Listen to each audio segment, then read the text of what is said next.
Yeah, Assalamu alaikum wa rahmatullahi ta'ala wa barakatuh. Mr. Nyansi, how are you? Hello?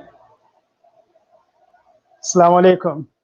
Yeah, Assalamu alaikum, Gunjo online TV viewers. Welcome to another edition of our weekly environmental show.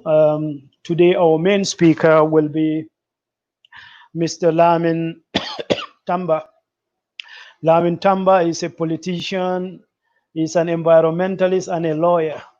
So should be an interesting conversation. And among the panelists, I have Ali Nyansi already in, and Omar AJ Sao should join us, and also Farmara Drami. Hope they will all come. Ali, welcome. How are you? I'm doing well. How are you doing, sir? Fine, thank. Well done. So you are here before the main man himself. That's good. I'm impressed. I know, right? That is Lamin. Yes, that's okay. Yeah, so, but basically, normally what I do, so like this, I will give a COVID-19 update. Then we go to the real conversation, you know.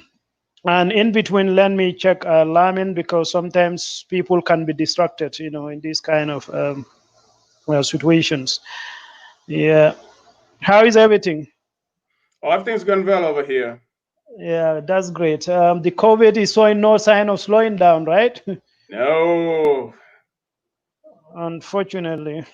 It's getting worse by the day, Unfortunately, yeah. Yeah.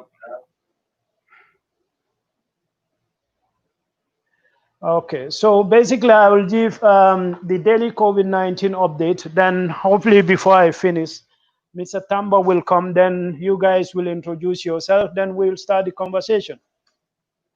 Very good. Yeah. So guys, as usual, today, every Tuesday, 7 o'clock UK time, 6 p.m. Gambia time, and 2 p.m.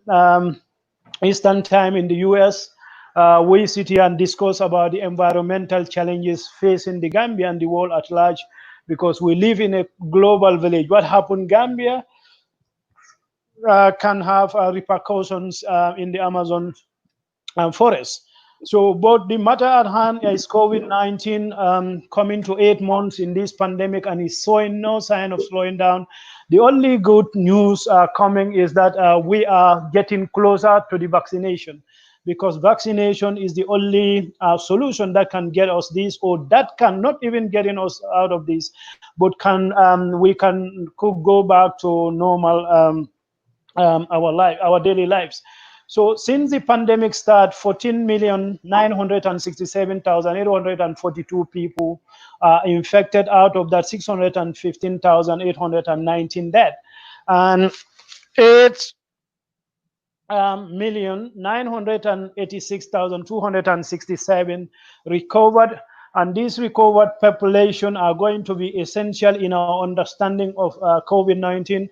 And also, already the recovered population is being served as a treatment options, because if you recover from viral or any other infectious disease, technically you should be resistant in layman term, or you should be immunized. That means you have these specially programmed proteins in your blood that can specifically attack COVID-19 and eliminate them. So technically, if you take the COVID-19 recovered patient plasma and transfuse it into somebody who is having active COVID-19, they should recover, because the immunoglobulin, or specially programmed protein that you will be transferring with the plasma, should help get rid of the virus. Currently, 5,365,756 people are infected with COVID-19. And out of that, 5,302,088 people are in mild conditions. And these mild conditions also include asymptomatic patients, that is, patients that are not showing any signs of symptoms, but they can transmit the virus. Number of people in critical care or serious conditions stands at 63,666. So I'm going to give you top 10 most affected countries and the number they recorded past 24 hours, and that include Gambia and our neighboring countries. Past 24 hours across the world, 121,882 new infections were recorded and 2,978 dead as a result of COVID-19 infections. America still leading, not leading the way actually, but among the top two. America registered 26,849 new cases, 529 dead, and Brazil recorded 7,408 new cases and 242 dead. India, which is leading the world by far now in terms of new infections and also in terms of new death, recorded 37,234, 670 new dead, and Russia 5,842 and 153. I'm going to read the total number registered for some African countries because normally their past 24 hours records are late. Ivory Coast so far they recorded 14,312 new cases so far, and Senegal 8,985 cases, and past 24 hours they recorded 37 new cases. Guinea-Conakry, which is third in our part of the world, so far recorded 6,590 cases. And Mauritania recorded 5,923 so far, Mali 2,477 so far, and Guinea-Bissau 1,949, and Sierra Leone 1,727, and past 24 hours they recorded 16 new cases. Burkina Faso 1,065, and Gambia now starts at 112 cases. And past 24 hours, Gambia recorded 19 new cases. The sad part about the Gambia and what makes me really, really worried is where we have our epicenter. It's our only referral health facility. The situation at RVTH or Edward Francis Teaching Hospital is really, really there. I was just speaking to an insider just before I come online.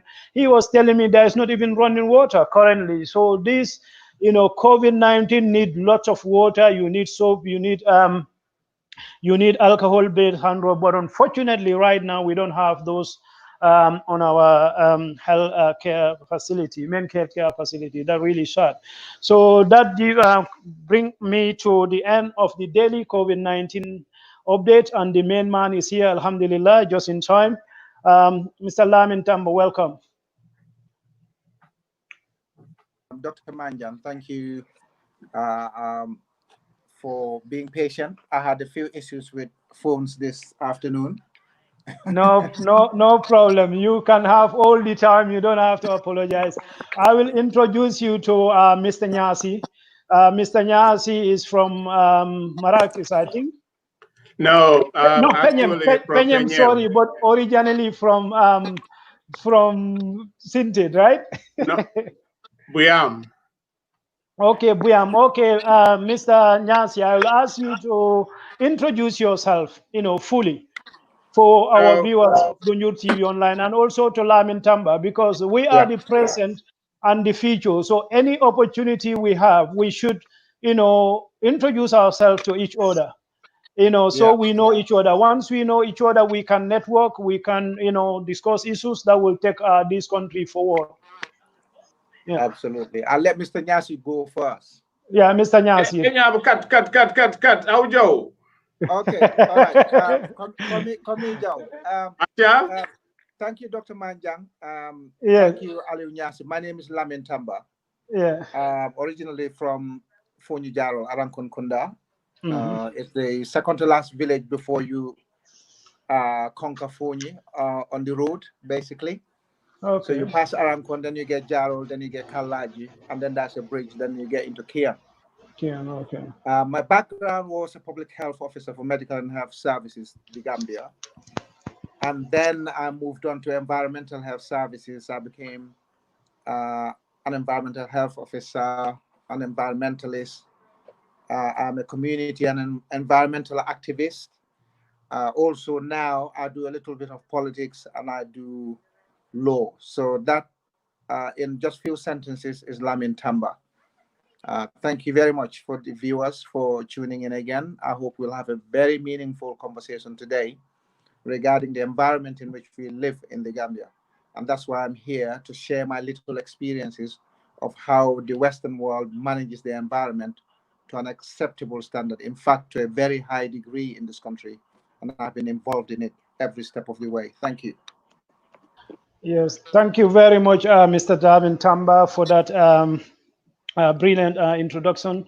Mr. Tamba is a lawyer, is an environmentalist, a politician. So today we're going to take the side of the environmental side of his brain and utilize it at Gambia. So Mr. Nyasi, introduce yourself to our viewers, please. Yes, thank you very much, Mr. Manjang, for inviting me to this forum. I think the topics we're talking about are very important topics, and they're very important to our existence as human beings on this planet. My name is Ali Nyansi. I was born and raised in Penyem village near Brikama, but my family actually originated from Buyam in the Fonyis. So today I think it's great that you have two Fonyinkas here talking about the environment, which is awesome. I currently reside in the United States in Ohio, and I work in the healthcare. I am the diversity officer for St. Elizabeth Healthcare, which is the largest healthcare system in northern Kentucky. Back home in the Gambia, I've supported initiatives that ranges from supporting communities with access to clean water, which I've worked on both in Penyam, Sibano, and Buyam, as well as support other healthcare initiatives as well as education. And before I actually left the Gambia to come to the US, for people that know me, I used to run the President's Award Scheme program back in the Gambia. So most of the folks that went to high school, Gambia College, mostly in the Combos and Western Division, basically would know who I am. But that's over 20 years ago. So that's me. Oh. Thank you very much, Mr. Nyasi. I have to make a disclaimer here before people think we fixed this topic. But this topic was selected almost a month ago now by Lamin Tamba. I don't know, but coincidentally, we've seen, problem with solid waste. All the gutters were clogged. Water cannot move. So, Mr. Tamba, first, what's the motivation? Why solid waste? Why do you choose this? For your first presentation. Well, I'm very keen. In fact, what made me study public health in the first place was to change the environment that people live in the Gambia. And Mr. Nyasi just briefly touched on his area of work, access to clean water. That's one problem that I wanted to solve growing up, access to clean water, because we used to have wells back in Fonyi, and those wells were not covered. Those wells were not properly fenced off. So sometimes you get a well where a goat just running and accidentally drops in a well, or something happens and or rats just burrow through a hole somewhere and accidentally find themselves in that shaft, well shaft, and they fall in there and the water is polluted, and people struggle to be able to remove these things and allow the water to be treated before they drink it. Sometimes looking back now, I wonder how people survived. But the reason I wanted this topic, in fact, it's almost 5-6 days too late, because I saw how dirty Banjul was. I saw how dirty some areas of KMC was, and somebody sent me a picture. When there was that fire in Brikama at the market, and the fire engines couldn't get there on time, I saw how dirty the market was. I saw how unkempt the surrounding of Brikama Health Center is. And this is a long-term problem. I don't want to bring politics into it, because I think this was there even when I was studying public health at the School of Public Health, Gambia College. Our first campus was in Banjul, opposite the Atlantic Ocean. It's not the Atlantic Ocean, opposite the Atlantic Hotel, when they were building our new campus at Brikama College or Gambia College. Yeah, Mr. Tamba, just to make you bring politics into it if you need to. We are trying to move our country from point A to point B. So Yeah. feel free. If you need to bring it in, why not? Yeah. So I saw Mm, the streets and I heard, mm, and I posted it on my mm, wall. I heard mm, on weather forecast that this rainy season we're going to have a lot of storms. And I cheekily mm, posted on my Facebook post, and I got access to the APS official post, and I mm, posted there hoping that Gambia government will pick up. You remember mm. Kuntaur in 2017 when they Yeah. were told that there will be a storm in the Gambia. Mm, Yet yeah. all the ministers decided to flock together and go to Hajj in Saudi Arabia, as if Yeah. that would be their Mm, last ever Hajj. You know, mm, there's a disaster forecast for your country.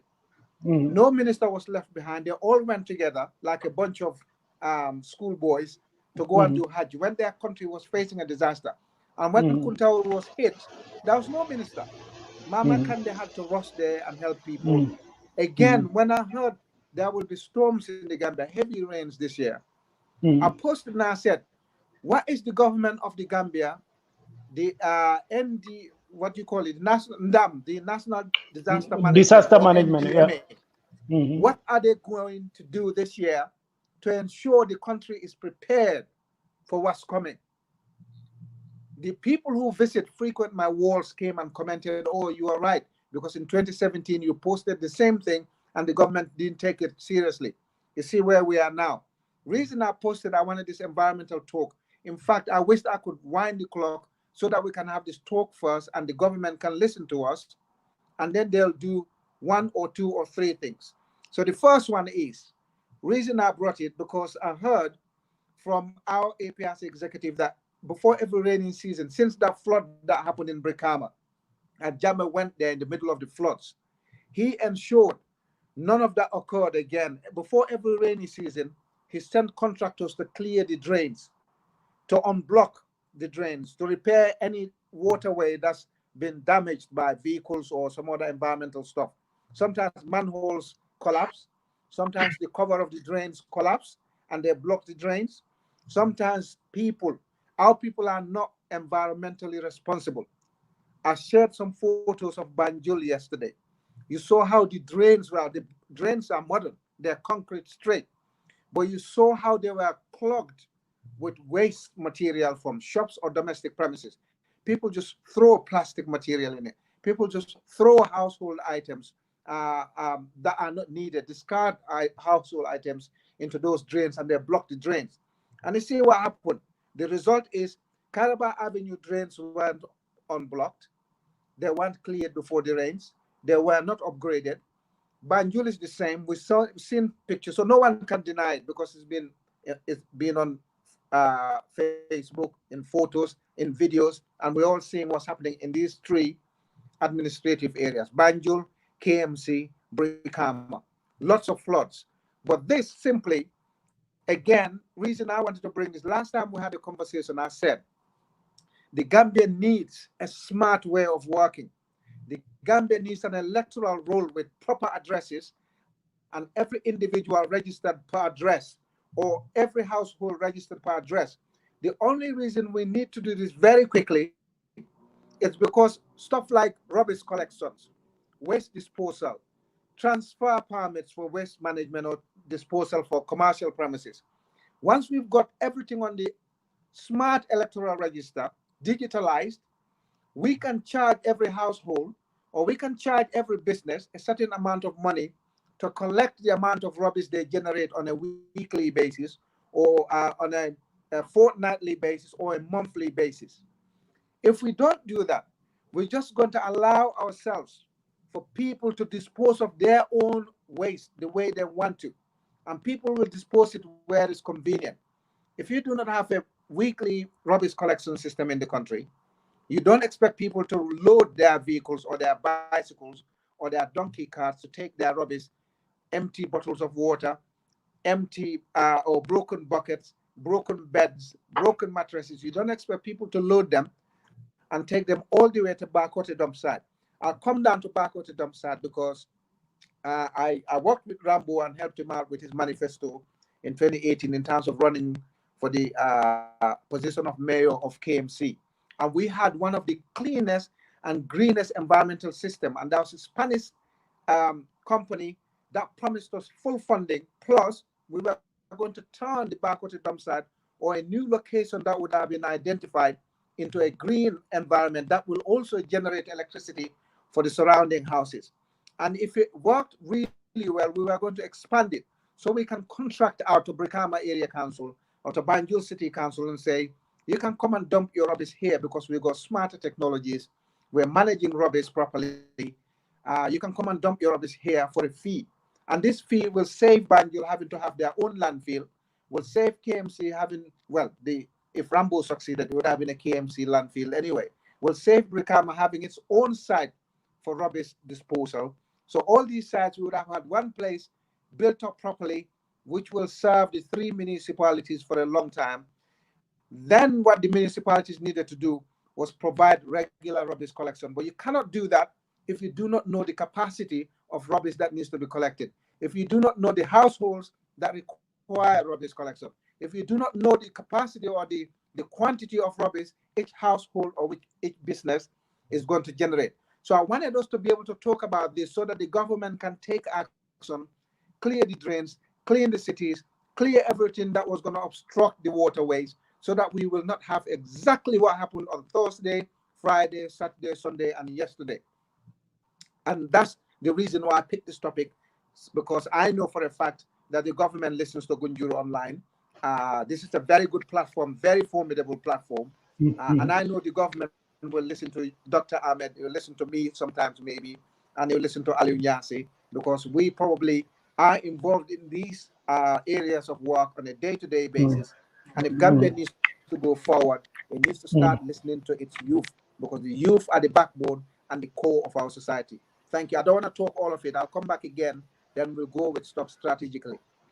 Yeah, no, you will. I'll give you go into. But before then, I will let Aliu comment what he have. But before that, one thing you mentioned, like this address and codes and all that, that Yeah. couldn't come quick enough. I think that's a big challenge. It's posing a big challenge to our health sector right now.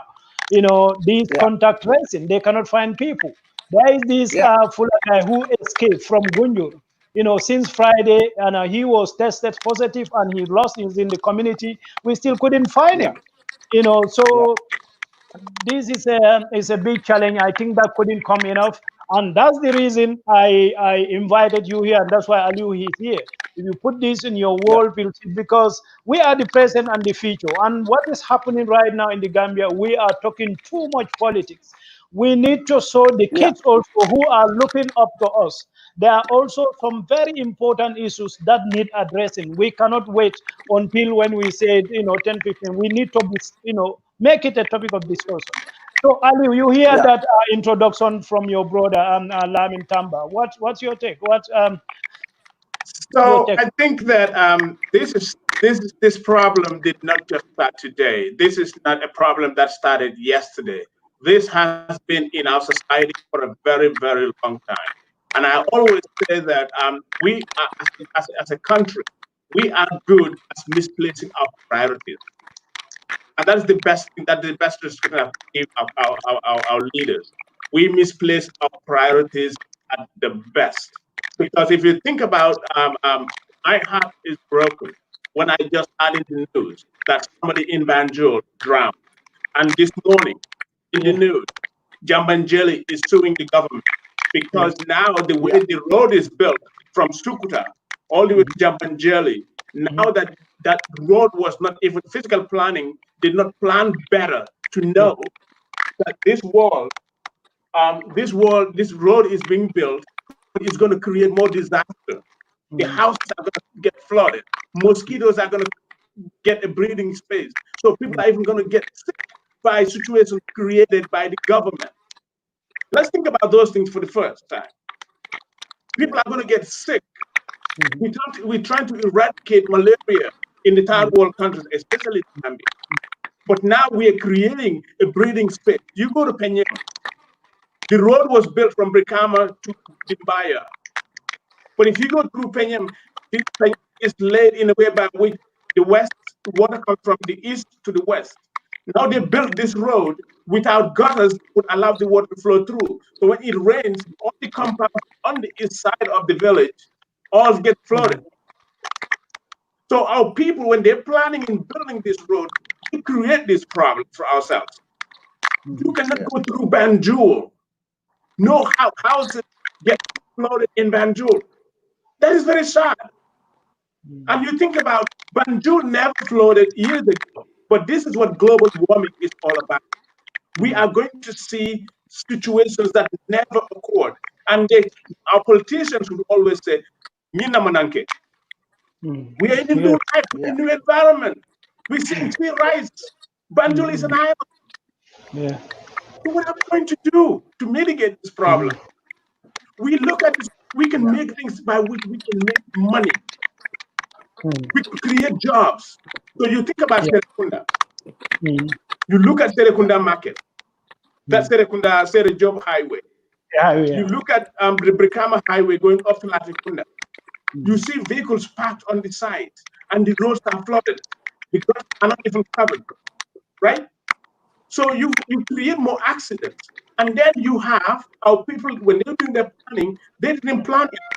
We should be able to have spaces where people can park their cars, make money, like public garages, right? Public parking lots, where they could park their cars. But people park their cars on the road, which is another hazard, all of us. It's a public hazard. We have so many problems in the campus that need to be taken care of today. And sometimes we just health problems. The environment, Allah is helping us, I could say. But if we're looking at our leaders, I think they're not actually focusing on what we should be doing to help mitigate our environment. You go to Gunjur, you go to Sanyang, you go to Tujere. They're not even paying attention to how those businesses are actually killing our environment, killing the food sources. You go to Nigeria, the oil industry have created so much in Nigeria that the people cannot even eat the fish where they used to earn their living. We are allowing that to happen in Gambia. People in Gunjur, people in Sanyang, people in Tangi, people in Tujere. All they know is fish. Their livelihood is being taken away from them. And our politicians, our leaders are giving a deaf ear. And when we rise up, they said, "You are in opposition." Yeah. I want to pay tribute. Let me tell you this. I want to pay tribute to somebody who just passed away in the United States. And I want to say something that he said, John Lewis. Yeah, John Lewis. This guy 2 years ago. But what he says is, when you see something that is wrong, do something. Get in trouble. Get into good trouble. Necessary trouble. Because you're doing something that is going to help the people. So Lamin Tamba, I thank you very much for what you continue to do. Manja, this platform for us to educate our people about what is necessary. Everybody should not be quiet. It is our country. It's our nation. Yeah, thank you very much, Ali. So that will we will let Mr. Tamba, you are mute. I think you open the show on another device, right? You are mute. No, that's it. Yeah, That's it. It's cool. Can you hear me now? Yeah, okay. Yeah, so now continue with your presentation. If I have any interjection, you can comment. And also, Mr. Nyansi, if you need to interject, feel free. While he's presenting, because he's going to present a topic, so we'll be listening. But if you need to interject, just come in. Okay, he just dropped. So yeah, Lamin Tamba just dropped while he's trying to get back in. Just to tell you why we are here. The problem we see in Jambanjeli, Gunjur experienced it almost 20 years ago. Now we are used to it. These people will came in and build roads without no waterways. So Gunjur, if you go to Gunjur, you know that it's slope. The water will come from around Brikama and towards the beach, and it will go to the furrows. But when the CSE built this road, they mislocated the waterways. So when water come, it will hit the roads and go back inside Gunjur again.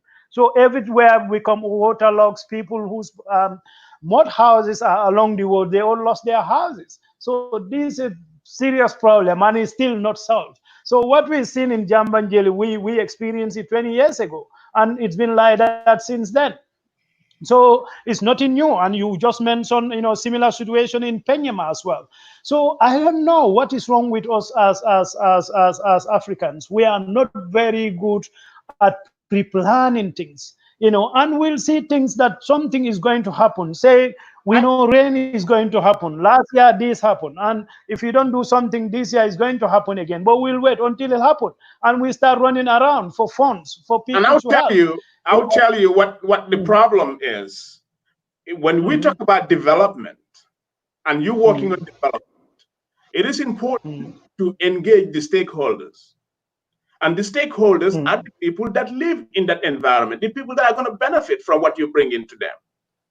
But when you don't engage them and you think you know what is good for them, they know what is good for them more than you do that is bringing them the resource. Resources, yeah. So when you're building something, you have to involve those people. They're happy to bring in the road for them, but they will be happier if you involve them in the planning stage, the implementation stage, because they're going to use it at the end. Yeah, But we're I usually think not involving people. that's what any environmental impact assessment is all about. The final the community have to be involved, but they will just come and impose things on people without proper consultation. Mr. Tamba, you can proceed, please. Right. So sorry about that. Something happened with my phone. No Now, problem, no problem. this is what's going to happen. I'll tell you from a town and country planning, because this is my day-to-day job right now. I deal with planning applications. Now, Mr. Nyansi just mentioned the Sukuta Jambanjele Highway. But I'll go back to Serekunda first to start with, because Banjul is a case of poor maintenance and the new projects that are taking place without giving respect to the environment. And that environment comes with a lot of things. But let's go to KMC that hasn't got a project like Banjul, a 1.2 billion project. So now, growing up in Bundung or going to Bundung a lot as a kid, I've seen the water runoff, the direction in which the water runs in Bundung Talinding end. All the water comes from Bundung Borehole and Bundung Kakunda and goes downstream to the Talinding River. If you're carrying out a feasibility study, a survey, planning of an area, you look at the water flow in terms of rainfall, because the majority of water that we'll be facing in the Gambia historically has been rainfall, floods from rainfall rather than the rivers breaking their banks. So when we're designing our roads, we're designing our houses, we're building infrastructure, we needed to ensure that we give respect to the environment. Feasibility studies in KMC should have said throughout Serekunda, the biggest problems usually in terms of water will be London Corner, Stukuta, going up that way, and then going down towards Churchillstown, Johnson, going downstream to Ibo Town. The former government did something in Ibo Town which was impressive, and they did something in Talindin, but no one government can complete a job. They built concrete roads into downtown, into the swampy areas of Ibo Town, which were never accessible before when it rained heavily, apart from traveling by foot. The same thing with Talindin, going towards Talindin Farokono. They built a concrete road going down. What then we needed to do from that point on? You see, those concrete roads would have had intersections in the way water flows. So the water was not always going to be coming from Brikama Highway, Westfield Brikama Highway, straight to the river. No. Some water will be coming from the south, some water will be coming from the north. It will not always be a straight channel from west to east, even though it's going downstream from west to the east. When you're doing these things, even when you're building houses, you have to ensure none of those houses, none of those structures are bang on in the middle of the track that the water should have taken to freely flow downstream to the river. If you suddenly put, this is why we got dead ends in the Gambia. You wonder who gave permission for a house to be built in a dead end, which was previously empty and was a track for water. So at the planning stage, somebody says, I'm going to build a house. Yes, I know many people in the Gambia build houses without planning, but still not too late for KMC to go to these people and say, look, we're going to build mighty gullies, all right, running all the way from Bundung down to the river, Talinding River. We're going to build mighty gullies running all the way from Serakunda, London Corner, and going downstream through Churchillstown to Ibo Town, Faro Corner in the swamps.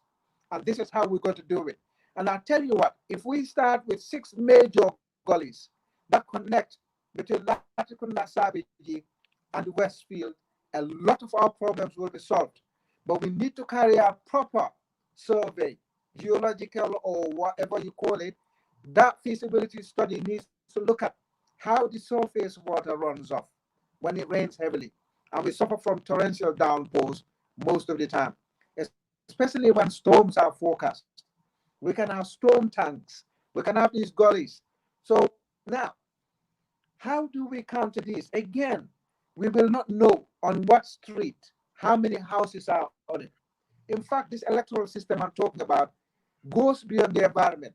It can be used for recording criminals in the Gambia, so that when a criminal who's embezzled 5 million in the last government or last week or last month can be recorded against their address, against their date of birth, against their name and their photos.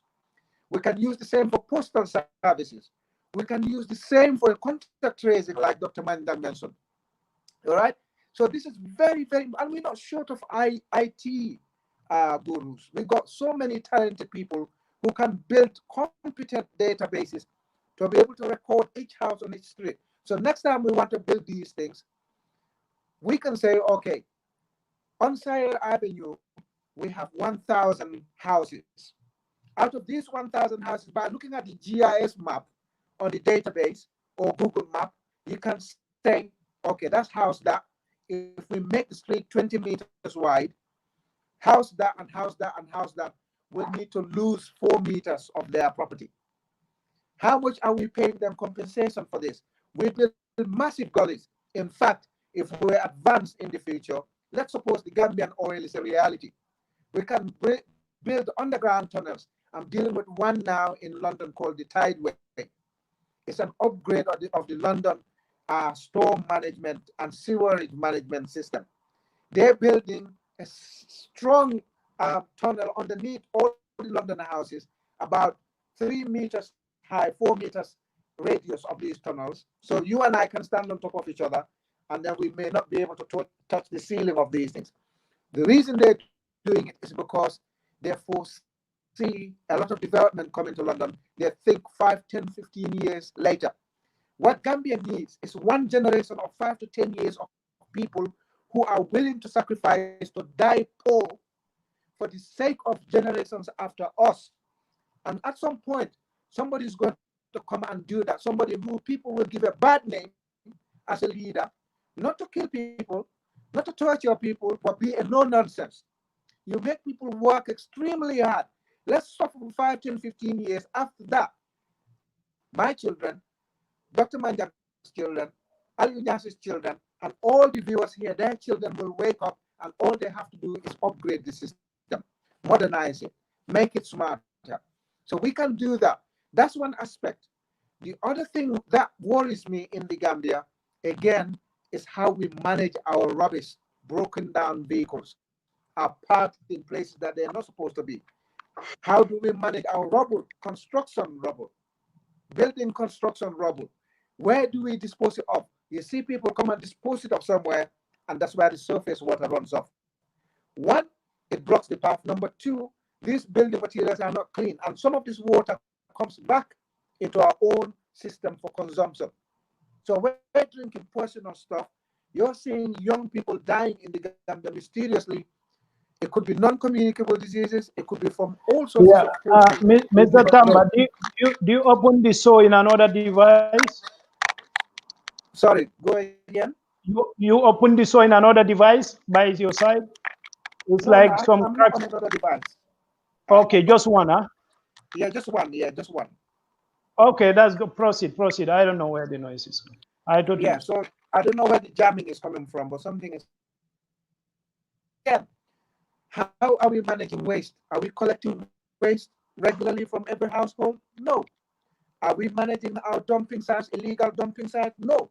Even our main dumping site in Bakote is not suitable because we do not have a proper regime of waste disposal. Our waste disposal at Bakote is not separating. And I know why they're not separating waste, because it's coming from houses or businesses and they put everything in the same bags. And when they get there, they expect the few workmen there or the truck drivers to go into every single bag or bin and take bottles apart, yeah, glass bottles apart, plastic bottles apart, perishable food or waste food apart, furniture to one side, mattresses or foam material to one side, and oils to one side. That's what a proper landfill needs to look like.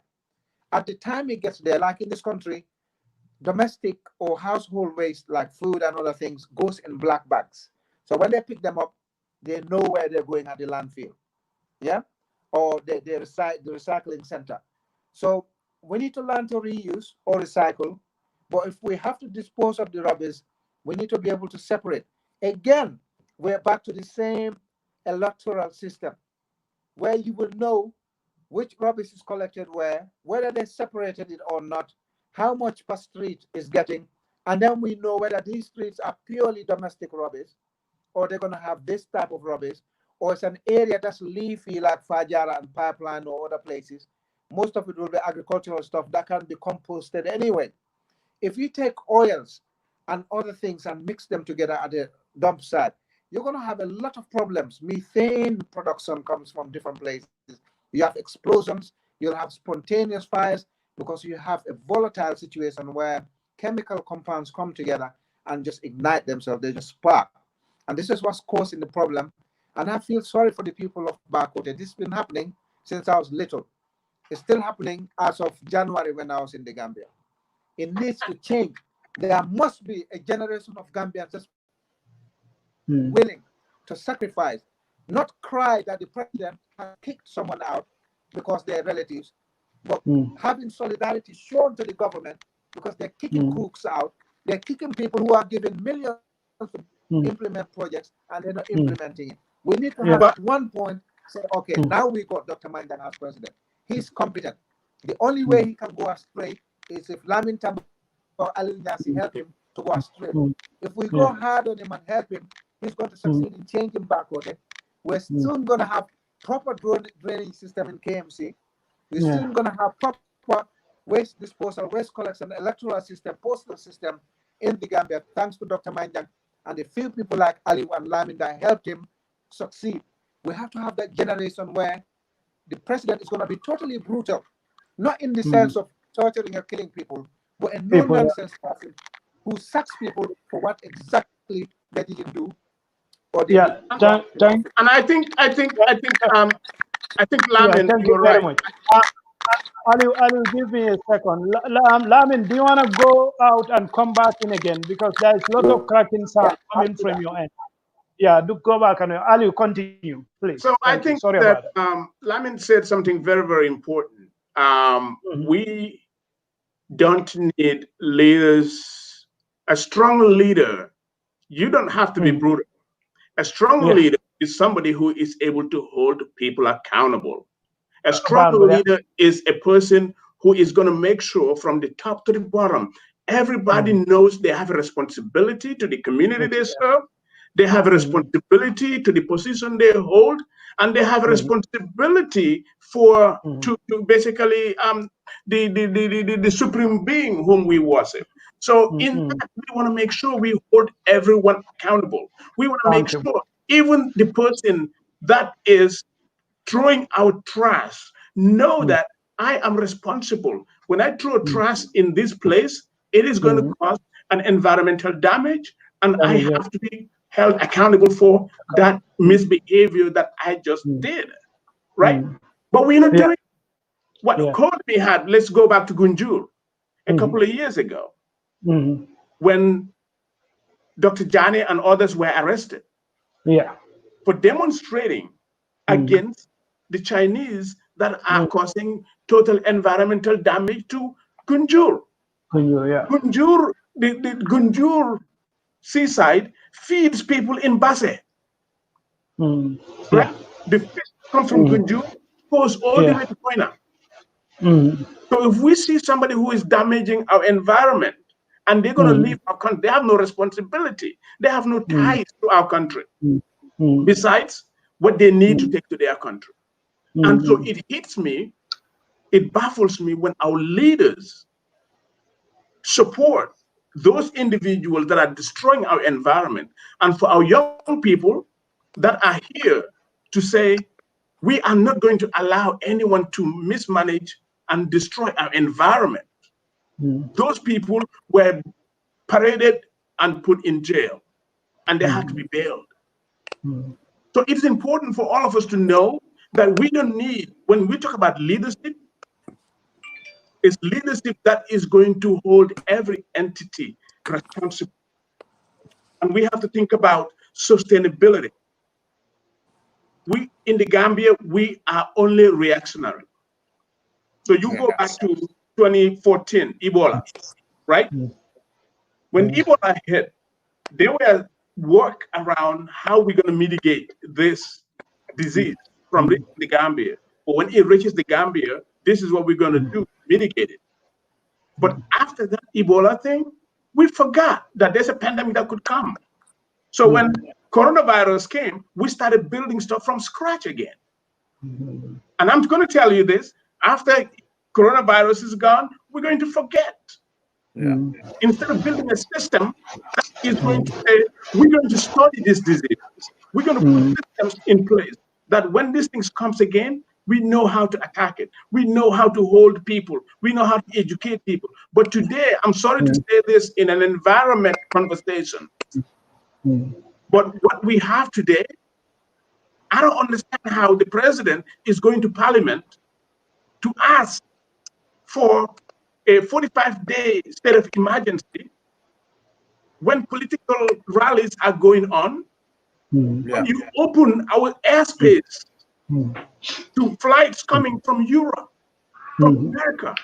Europe right now, they said, American flights, you're not coming to Europe. But Gambia, we say, is open. And Gambia don't have a system to mitigate anything, that this pandemic. We don't have a way to actually control this. So what we do to the environment contributes to what could happen when these diseases come, when these pandemics come. Our environment has a lot of role to play. So it's our responsibility as citizens. It's our responsibility in our small communities. We have to build the infrastructure ourselves. If the government is not doing it, let us take this on our own. When they come to build roads in our places, we tell them, if you don't do this, then take the road back. Gambians should be able to stand up. When the government comes to build a road or somewhere, we should be able to stand up and say, look, this is our community, this is our region, this is our home. We're not going to suffer after this road is built. The road is here to help us, not to make us suffer, just like what is happening in Gunjur, in Jambanjeli, and other places. Yeah, thank you very much, Mr. Nyasi. You mentioned one thing, our politicians are not proactive, they are reactive. And that's why I want, and we should all try this kind of conversation continue. We've seen the case of these police they just promoted, the sister to the position of sergeant. You know, but how many, yeah, exactly. This is from the Facebook. That's the reaction. That's what they acted on. How many of our kind are standing in Talinding, in Jambanjeri Road, in order in that kind of situation? Where is the Wellington book for that? And you know what? And you know what? When did they know Kadijaju is capable? That's because they're not doing anything. That's what I mean. That's why we have to be active, doing, telling them what to do. So that's why I have invited Mr. Tamba today to come and tell them what they need to do. And once they watch this, you see somebody trying to do something. It's so common now. We know how they react. So we continue to lead them because we don't have leaders anyway. Because I think that I'm so impressed with what some of the plans that Lamin Tamba and some of the ideas that he has in play. So it is important for us to know that we have very smart Gambians, smart young people in this country. But I'm telling you, instead of using Lamin Tamba as a consultant to work with the Ministry of Environmental Services, they would rather go bring somebody from Europe who doesn't understand the Gambia, who doesn't understand the needs of the Gambian people, and pay those individuals instead of using Gambians like Lamin. That could help develop things that are going to be made more sustainable. Because what Lamin is thinking is, I know this country, I grew up here, I know what could be done that could be better for us. But they're going to bring somebody from the West to come implement something that is going to go to waste after the loans we take, and we're going to end up paying those loans back. Our great grandchildren are going to keep paying this money that didn't do anything for us. Yeah, thank you very much. Lamin Tamba, you might continue where you stop. It's one of those things, again, he's mentioned, very important. When we take loans from these people, one, they charge us higher interest rates than what they charge the European countries. And that's the World Bank, that's IMF, that's many other banks lend to Africans at a higher interest rate than what they lend to the European and American governments. And number two, most of the time, because the interest is high, they fool our government and say, you can pay the interest only for now. Meanwhile, while you're doing that, the capital, the principal loan is not being paid, and it's getting bigger and bigger and bigger. And then next thing you know, they saddled us with debt. So they give you $100 million loan on condition that the consultants are going to come from Europe. By the time that project is implemented, 50 million of that 100 million is gone back to Europe. Yep. They've brought their own consultant. They bought every equipment, including vehicles from Europe. So you're there, you got 50 million of the money, but that 50 million, when you're repaying, you'll be repaying 100 million that they gave you. This is the problem we have. So I'm glad Mr. Nyansi touched on that. But we need to start from somewhere. We need to stop thinking somebody's going to come and save us. Nobody's going to come and save us. Since independence, we've taken loan after loan after loan after loan. We're still here. We're still talking about the most basic of drainage systems for most upmarket ends of town. I never thought pipeline will flood like what I saw in the video the other day. I never thought Banjul will be like that. Yes, when it rains heavily, sometimes even some areas of London get flooded. But give it about half an hour, 1 hour, the surface water is gone. Yeah, it's because there's so much rain falling at the same time and the drains get full. That's understandable. That's when you get heavy rain that doesn't happen on 95% of times. In the Gambia, there's a road, North Bank region, Kerawan, that got broken by rainfall or surface water. That happens here too. What we cannot excuse is what we saw in Banjul. No excuse for that whatsoever. What happened in Pipeline? No excuse. And Pipeline is not it's not a low-lying part of Sarakunda. If it happened in Ibo Town, I say, oh yeah, here we go again. If it happens in Talindin Farokon, I say, oh, here we go again. Churchillstown shouldn't happen. Pipeline shouldn't happen. Banjul, definite no. Banjul is an island. If we do not take care of that place, we're going to have constant problems. We saw how the sea was devouring Banjul until the Jammeh government decided to beat it back by putting defenses in. And they turned it. In fact, not only did they put defenses in to stop the mouth of River Gambia swallowing Banjul, they also turned it into a beach. We need to get this attitude going. Like Mr. Nyansi said, we're going to forget again.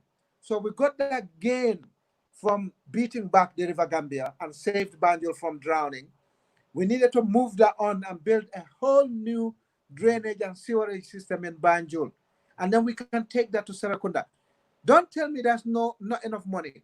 If there's not enough money in our country, some of the things that the government is doing, they will not be doing it. The government is busy buying brand new vehicles, having endless meetings, traveling on per diem all the time. We need to cut that. This is exactly the same thing I'm going to return to. We need to have a generation that's going to sacrifice and say, all right, I'm the president today. I don't care what they call me. In fact, you can take me to court and accuse me of beating people up or sacking people every day.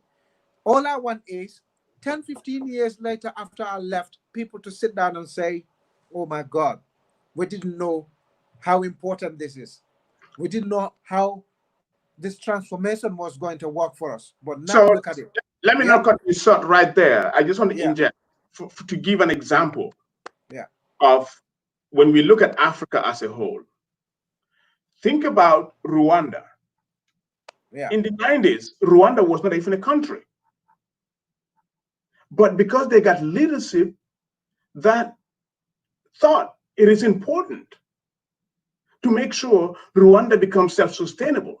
Rwanda is the fastest growing economy in Africa today. Rwanda is the cleanest. If you go to the capital city, Rwanda is one of the cleanest countries in Africa today. When you think about energy, I was reading the news today.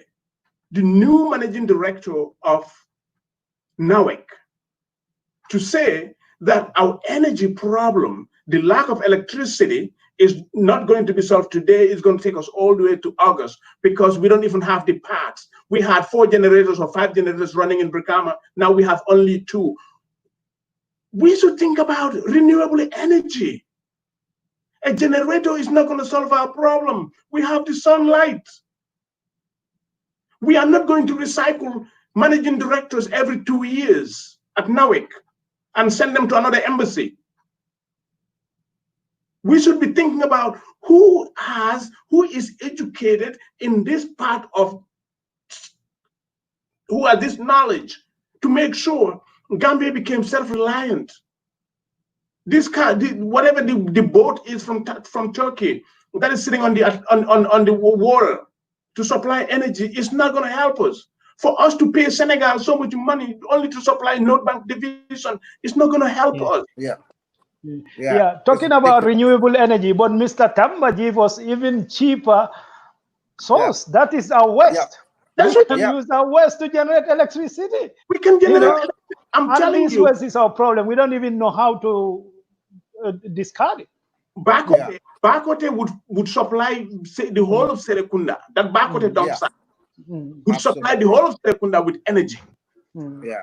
But now the director of NAWEC is saying that we don't even have the parts to fix this. How long shall we go? Yeah, it's mad. Irresponsible leadership. Yeah. Yeah, Well, carry on, Mr. Tamba. Let's finish this. We still have like 10 minutes, and then.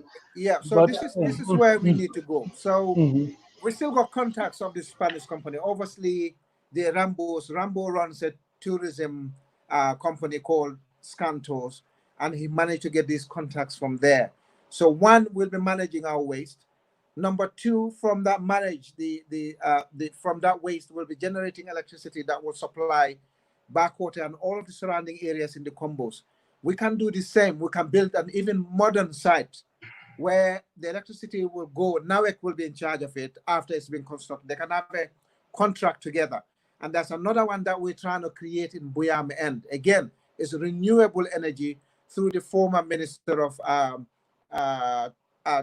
Energy and the Environment, something like that, Passager. So we're communicating. We're putting stuff together. Edward Sane sent me a comprehensive plan of how they're going to electrify Buyam and all the satellite villages. That can work in Brikama. That can work in Serekunda. And Serekunda can supply Banjul. We don't have that major sites in Banjul anymore unless we can reclaim some of the swamps. Again, reclaiming some of those swamps and connecting Banjul to places like Bonto and Kobune is one of my plans that I'm looking at now. So in terms of town and country planning, again, we need to look at these things like Golden Lead in Gunjur. I cannot for the life of me believe that Golden Lead is getting away from this. In this country, when I get an application come from a business premises and they're going to be generating waste, especially if it's got to do with hydrocarbons or oils or some other sort, the first thing I look at is their waste transfer license, their waste permit, what they're going to do with the oils, burnt and unburnt, used and unused. What are they going to do with seepage? When I get planning applications for petrol stations, it's the same, because I deal with contaminated land, I deal with underground water quality, I deal with air pollution, and I deal with noise pollution. So I look at all these things in conjunction, and I look at them in terms of the location, where the location is, what sort of business they're going to run, what the impact is going to be on the local community. And when I look at it, I'll say to the developers or the planning team, this is going to be the issue in this area. It's something we can mitigate. Or I'll say to them, this is not something that can be mitigated. Refuse the application. So therefore, we cannot have this plan here. Or this one is fine. We don't need to do anything about it, but they need to adjust this and this and that. So in the Gambia, Golden Lead came in and applied for operations of a fish meal factory in Gujur.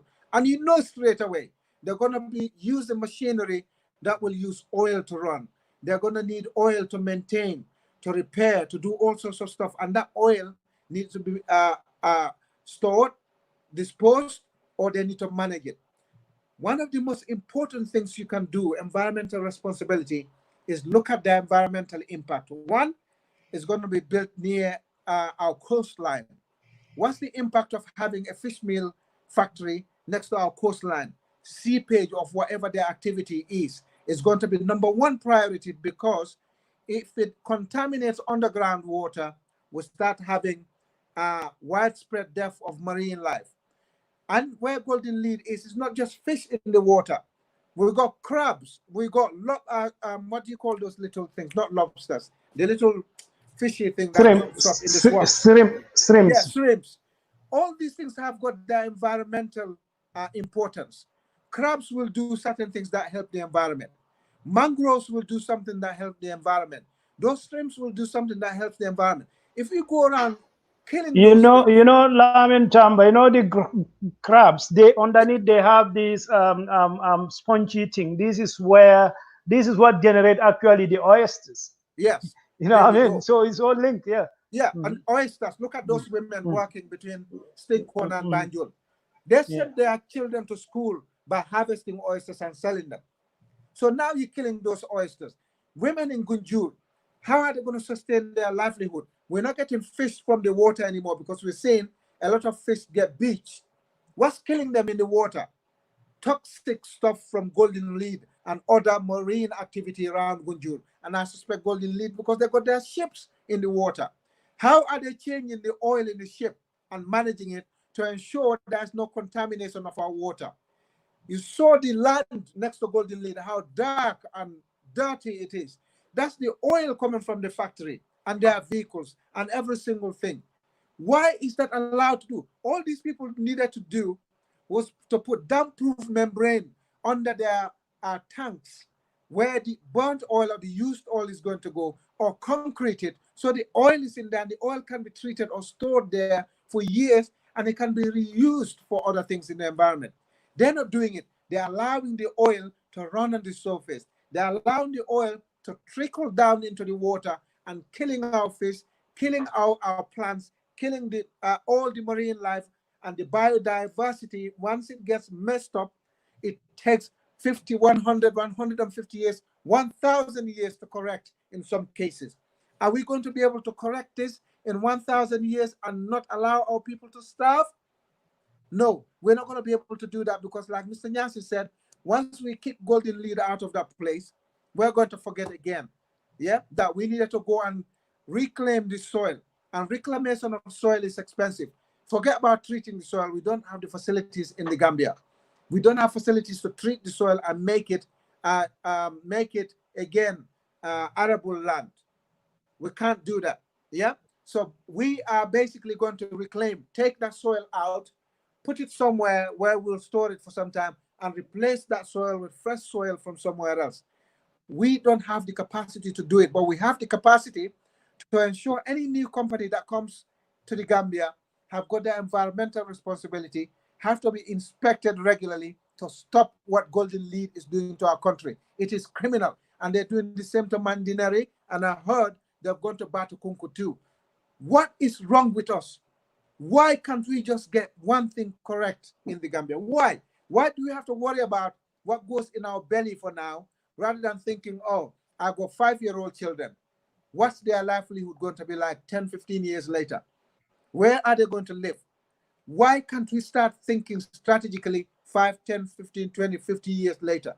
We need to change. And unless we start electing competent people into office, we're going to have this problem perennially, continually, and we will not be able to solve it for a very, very long time. Very much, Mr. Tamba. I'm going to let Nyansi, and unfortunately we are running out of time, but this particular conversation, Mr. Tamba, I'm going to knock on your door again.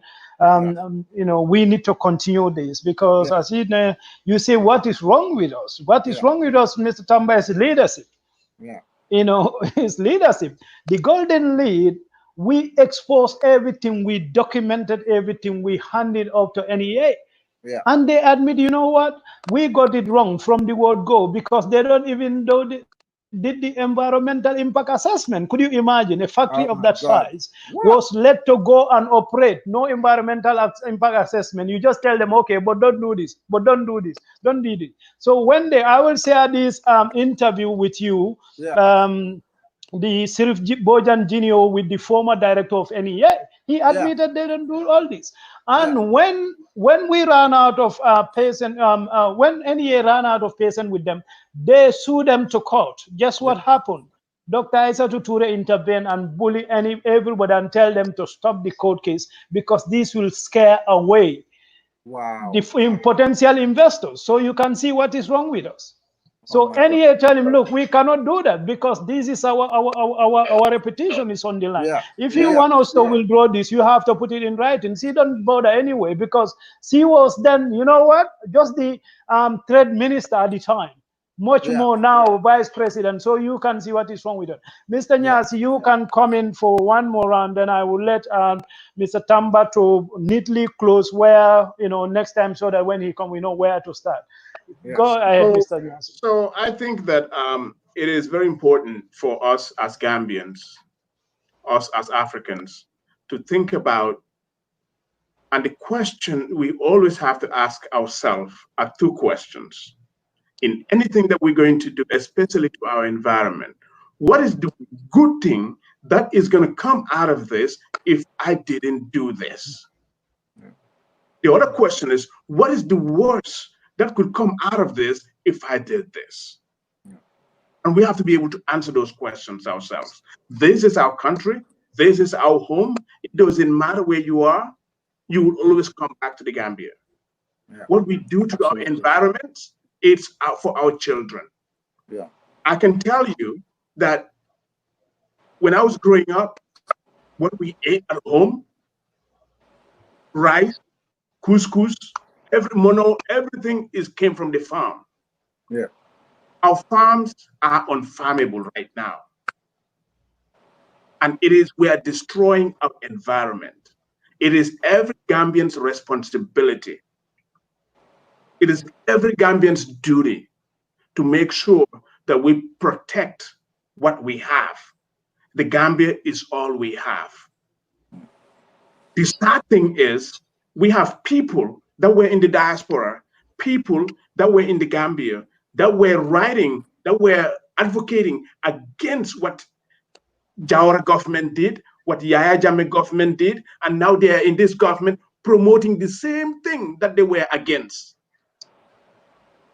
So now let's think about ourselves. Do we have character? Do we have credibility? Do we think about ourselves, or do we think about our country? And I think we should be thinking about our country. We should think about the fact that the Gambia belongs to all of us. And it doesn't matter if you are inside government or you are outside the government.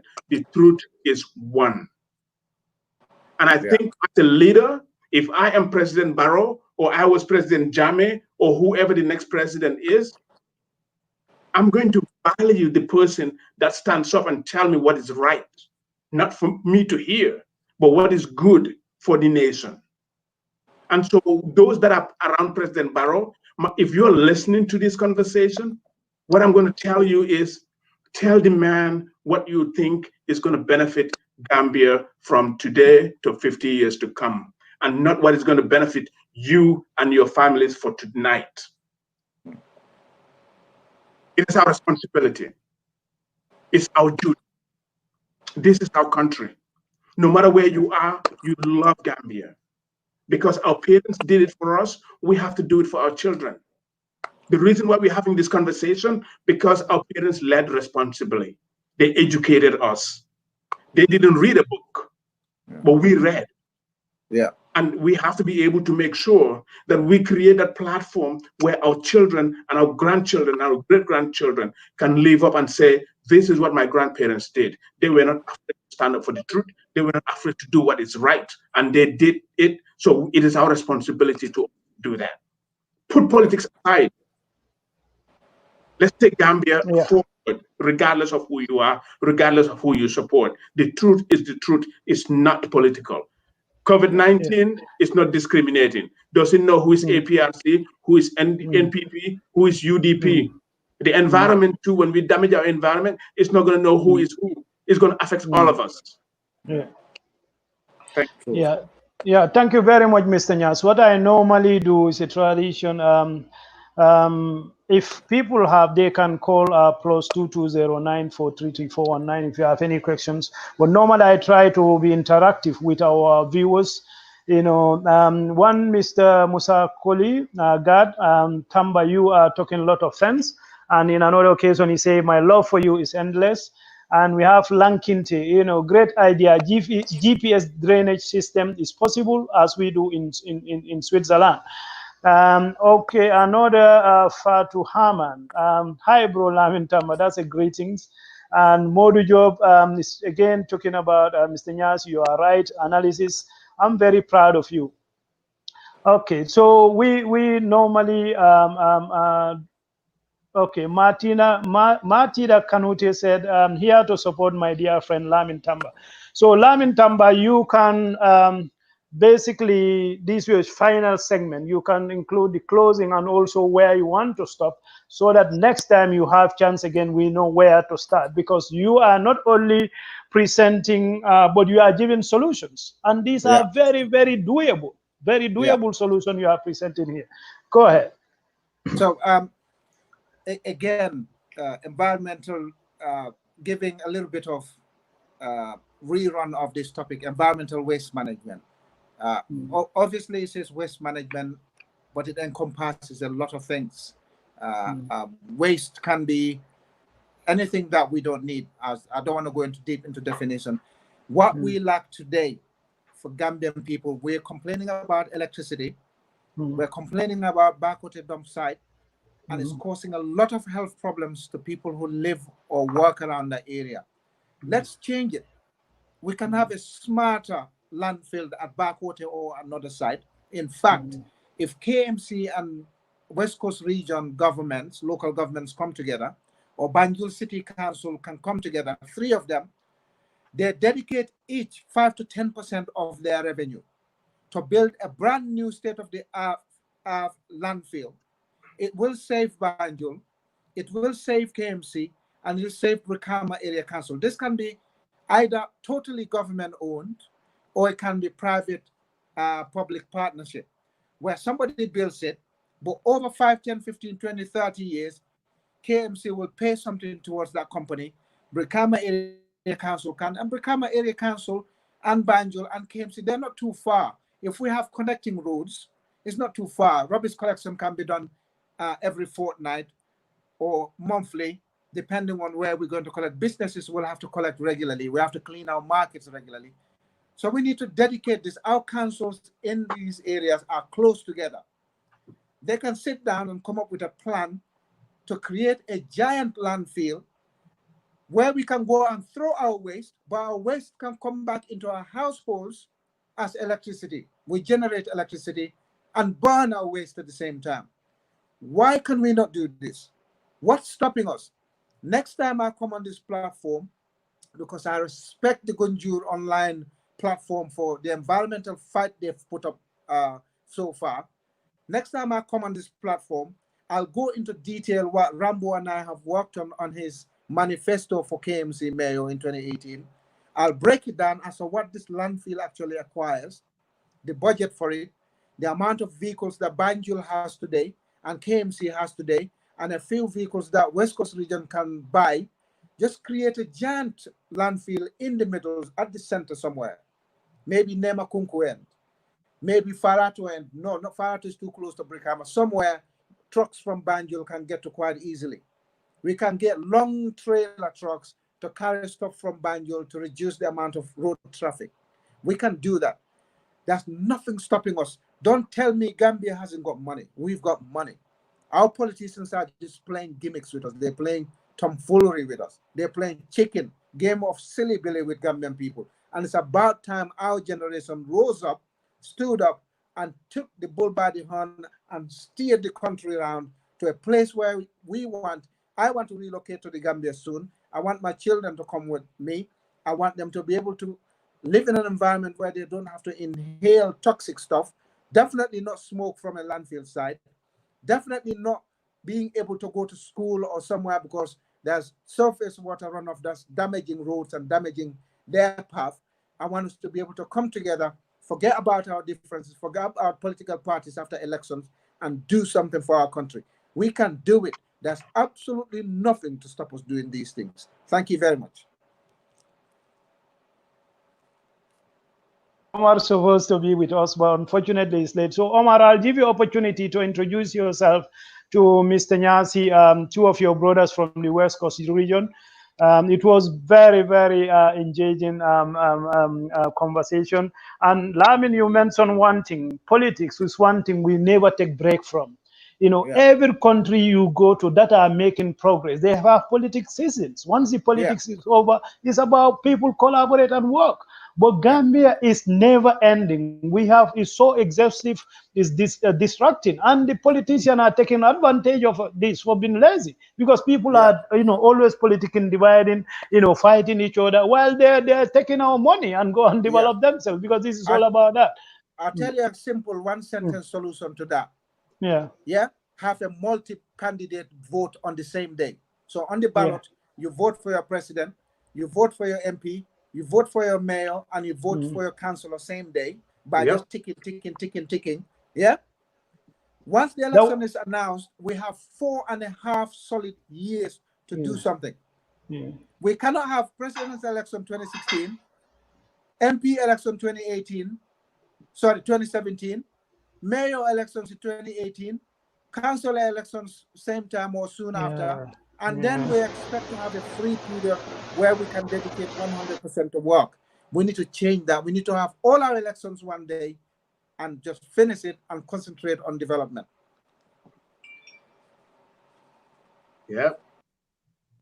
I'll give you 1 minute to introduce yourself, and if you have anything to comment, then we'll close this program. Unfortunately, you are late. Umar also is from Gunjur, is an environmentalist by training and work now reside in the US. Go ahead. Thank you so much for the panelists, Mr. Manja, Mr. Nyansi, and also Mr. Tamba. I'm so much late. I'm so sorry for that one. I was in the traveling for another emergency issue here. The topic today, I was so much prepared for that one, but unfortunately, due to the fact that I'm late, I will just touch based on a few things here. Poor West money is a major issue both in the developed country and in the developing country, but it's a major issue in terms of Africa. In the simple reason that over 100% of our West in Africa solid waste material, they end up in landfill. If you look at it in the case of Gambia, Senegal, Ghana, Nigeria, South Africa, it's the poor people who are disproportionately affected by poor waste management. Because all those solid waste, plastic waste material, papers, all of them, it ends up in drainage systems. It ends up in wetlands. It affects both the environment, it contacts the environment, it contacts people's health, and then there is not that much intervention in terms of doing the health or the medical research, in terms of looking at the water we drink. Is there any water contamination from the west we dump into our drainage system? Into the west we dump into our landfills. Into the west we dump into our wetland system. So these are major policy focus, whereby our politicians in the Gambia, our politicians in Africa, our decision makers need to engage effectively. Most of the time, if you highlight these issues, they'll talk about we don't have the capacity, we don't have the infrastructure, we don't have the finance. It's not in our remit to address this issue. We need to do away with all those things because every municipality in the Gambia need to have a financial budget allocation to look at, do they have the compaction trucks or the vehicles to collect waste on a weekly basis, or at least every 2 times in a week? How do they maintain those trucks? How do they treat those waste? How do they collect? How do they sort? How do they try to like recycle those ones? Because if you do a proper waste management mechanism in a particular country, you can employ people. This can be scavengers who can work in a landfill to sort and collect data waste from every household. You can also have like infrastructure whereby you can generate renewable energy. This thing can be like spin turbines, where in some countries they have renewable energy from the waste management sites. You can also sensitize your own people to do what they call waste minimization. Because most of the waste in the Gambia come from households. How can they reuse, and also like recycle the materials that they have at household level? How do you ensure you promote a technology whereby every waste collection truck in the Gambia can have some sort of like a data or some sort of like an infrared connection with how do they call this thing? With a workstation whereby you can monitor where is a particular truck, how many metric tons of waste do they collect in this particular week, when are they due for maintenance, how many households are paying each fee towards maintaining those trucks. So this is where the government can partner with the civil private organizations. This is where the government can partner with the private sector in the country, where they can also partner with investors. If you don't have the money, invite Gambian people, invite partners from developed countries who have got the equipment, who have got the technology, who have got infrastructure to come and do investment. We need to have the infrastructure, we need to have the capacity, we need to have the political will to be able to minimize the amount of waste we have in the country called the Gambia. This is not only in West Coast, it's not only in KMC, it's across the country. Every administrative region in the Gambia is supposed to have a well-structured infrastructure in the country to contain the amount of waste they have in that country here. Not only to collect and dump it at the landfill, but how do you do how do you recycle that waste? How do you generate waste from the energy from that waste? How do you employ the Gambian people to work in waste management sector? How do you also bring in foreign investors who can bring in income towards our economy because they're going to recycle the waste? This is where South Africa is leading. This is where Ghana also is leading. So we need to try to invite the Gambian people and people in the diaspora who want to engage into this industry to have at least a livelihood and engage the Gambian people in this sector. Yeah, thank you very much, Omar. I think we will stop it here. So this is a regular program on Tuesdays, the same time. We cannot all be here all the time, but I will always send you invitations, so you can pop in if you want to comment and sign off. Just we make it as flexible as well. But we have to lead the way. And also, people of the West Coast, we have this track, still proud track, that is still the greenest part of the Gambia. That is down to the work put in place by our forefathers. So we have a big responsibility to make sure we maintain that. And that's where everybody wants to come and reside. It's not only, so we have a responsibility to make sure that trend continue. And if everybody want to come to your place, that come with other responsibility. So we have to be thinking ahead. So thank you once again. Inshallah, next week, Umar will be presenting. Once I know the topic, I will share it with you. And if you have time, you pop in and we can have a conversation. Thank you, Mr. Tamba. Thank you, Mr. Nyansi. And thank you, Omar. Yeah, thank you. Thank you. Thank you. Thank you, Matthew. And thank you to the viewers. I'm glad you came. Mr. Polly, thank you very much. And all the contributors, Nyansi, Saho, and Dr. Manjang. Thank you. And Jola Mansa also is here, and he said greetings to you Jola all. Mansa. He's a big fan of Gunjur TV Online. He loves you guys. I thought I was Jola Mansa. Yeah, Jola Mansa. I thought I was the Jola Mansa. Which Jola Mansa is over there? Well, we'll continue this conversation on Gunjur Online. But he's a big fan of Gunjur Online. So I don't know any other platform, but on Gunjur platform, this one is the is the king. Thank you. Thank you. It's okay. Thank you, guys. Bye-bye. It's okay. Bye-bye. Bye-bye.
Bunyur Fitness Center Body Max.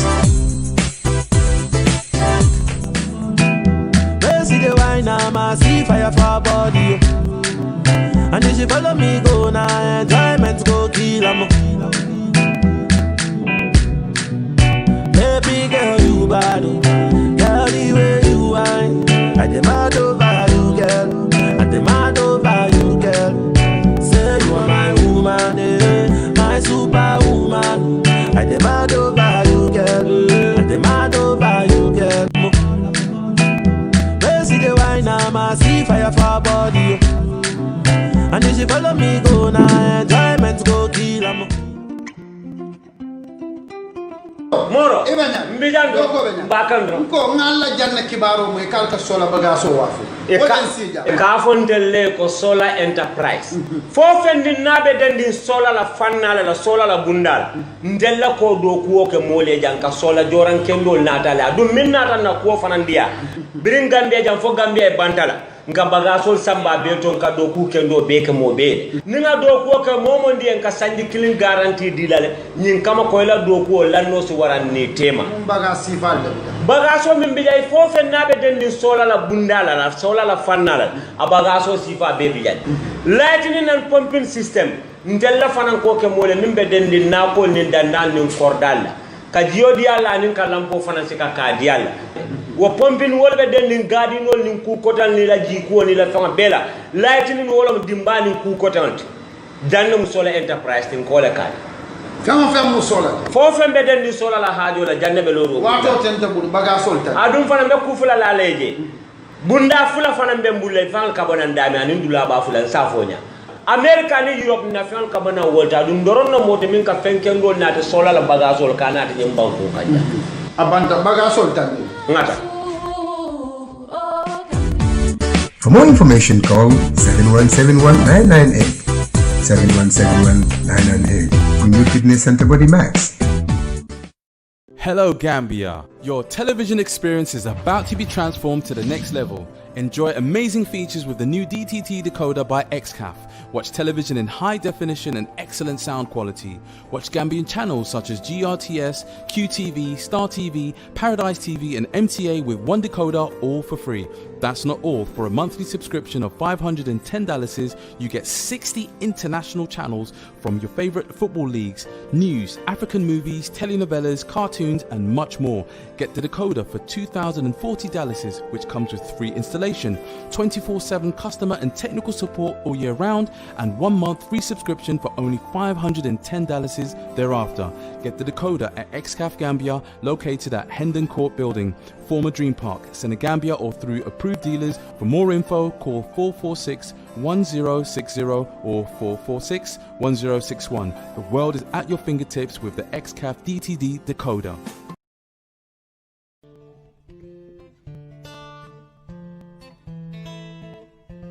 Dear friends of the Gambia, greetings from your destination of choice, home to the island of Kunta Kinte and known for over 500 exceptional bird species.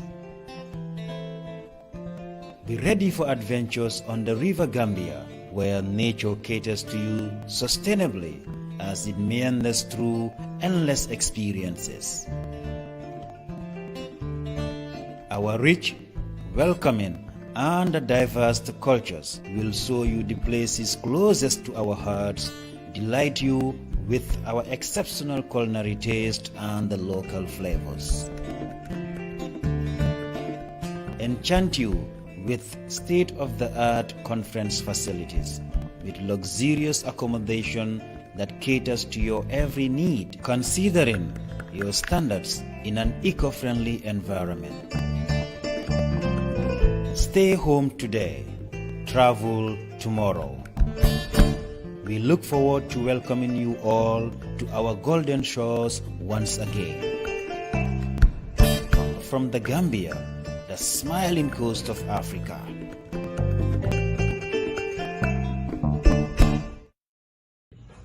Blessed with the mighty Atlantic Ocean, fertile agricultural lands, and a strategic geographic location that gives an opportunity for a lot of people to explore and get into the business. Gunjur and the Gambia at large has experienced numerous shutdowns when it comes to economy, and especially this COVID time. Please join us as we embark on a journey where we explore different areas of our business sector, from agriculture, fisheries, and small business enterprises. Gunjur Business is in short called Gunjur Biz. This will be a platform that we will use to explore different business opportunities, especially for young people. We'll bring you on Gunjur Online all the business topics that is related to financing, operations, marketing. And we will use this platform to invite experts from different sectors of the Gambian economy and give tips and have a broader analysis of the general business sector. This will give us an opportunity to be able to discuss in a broader detail how businesses are affected when it comes to our environment, our natural resources being exploited by other people, but also how we can tap into the opportunities and also access capital, which is very crucial for the success of the businesses. But not only that, we won't stop at accessing capital. You know what else we're going to do? It's about the little operational processes that are needed in our business culture to build up cultures that's going to be successful. And that's going to be, most importantly, what? It's going to be sustainable for the success of the business. So we can transfer wealth. We can also transfer skills from one person to another to be able to live in a community that is thriving, a community that businesses, private sector, individual businesses nurture entrepreneurship and reward them. So please join me every week on Gunjur Online as we delve into all these areas of discussions when it comes to business success. This is your host, Ibo Town of Gunjur Online. Thank you for joining us, and I'll see you.